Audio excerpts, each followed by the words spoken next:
Hey guys, அன்னைக்கு எங்கள் காலேஜில் ஐவி கூட்டிகிட்டு போயிருந்தாங்க. இதெல்லாம் நடக்குமா நினைச்சேன், நடந்துருச்சு. எங்களை இந்த 8 குயின்ஸ்ன்ற இடத்துக்கு தான் கூட்டிகிட்டு வந்தாங்க. அங்கே போனால் உட்கார வச்சு கிளாஸ் எடுத்துகிட்டு இருக்காங்க. இதுக்கு வீட்லேயே இருந்திருக்கலாம்னு தோணுச்சு. அப்புறம் கடமைக்குன்னு உட்காந்து கவனிச்சிட்டு இருந்தேன். அப்போ ஒரு கால், எமர்ஜென்சியாக பிளட் தேவைப்படுதுன்னு சொல்லிட்டு ஒரு நண்பர் கால் பண்ணியிருந்தாரு. சரி அங்கே போகலான்னு சொல்லிட்டு பக்கத்தில் இருக்க ஹோட்டலில் சாப்பிட்டு ரேபிடோவில் கிளம்பியாச்சு.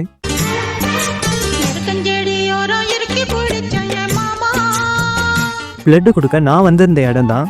முதல்ல வந்துட்டு காவேரி ஹாஸ்பிட்டல் எங்கே இருக்குது அப்படின்னு சொன்னால் கமலஹாசன் வீடு பக்கத்தில் இருக்குன்னு சொல்லுவோம். அப்புறம் உள்ளே போனோடனே பிளட் கொடுக்க ஆரம்பிச்சிட்டேன். இதோட 2வது வாட்டி பிளட் கொடுக்குறேன். ஃபர்ஸ்ட் டைம் போகும்போது ரொம்பவே பயந்தேன். ஆனால் இப்போ அந்த பயம்லாம் இல்லை. அவன் கண்ணில் ஒரு திமிரு, ஒரு ஆங்காரம் எல்லாமே தெரியும். சொல்லப்போனால் 2025 நான் பண்ண 2 உருப்படியான விஷயம்னா அது இதுதான். ஸோ நீங்களும் பிளட் டொனேட் பண்ண விருப்பப்பட்டீங்கன்னா இந்த வீடியோவோட டிஸ்கிரிப்ஷன்லையும் கமெண்ட்லையும் ஒரு வாட்ஸ்அப் குரூப் லிங்க் கொடுத்துருக்கேன். அதில் ஜாயின் பண்ணிக்கோங்க. ஏதாவது பிளட் தேவைப்பட்டுச்சுன்னா நான் அந்த குரூப்பில் அப்டேட் பண்ணுறேன். அப்புறம் உங்களுக்கு இல்லை வேறு யாருக்குன்னா பிளட் தேவைப்பட்டுச்சுன்னா கூட நீங்களும் அப்டேட் பண்ணுங்கள். எல்லாருக்கும் யூஸ்ஃபுல்லாக இருக்கும். அப்புறம் இந்த வீடியோவை உங்கள் ஃப்ரெண்டுக்கு ஷேர் பண்ணிவிட்டு நம்ம சேனலை சப்ஸ்கிரைப் பண்ணிக்கோங்க. பாய்.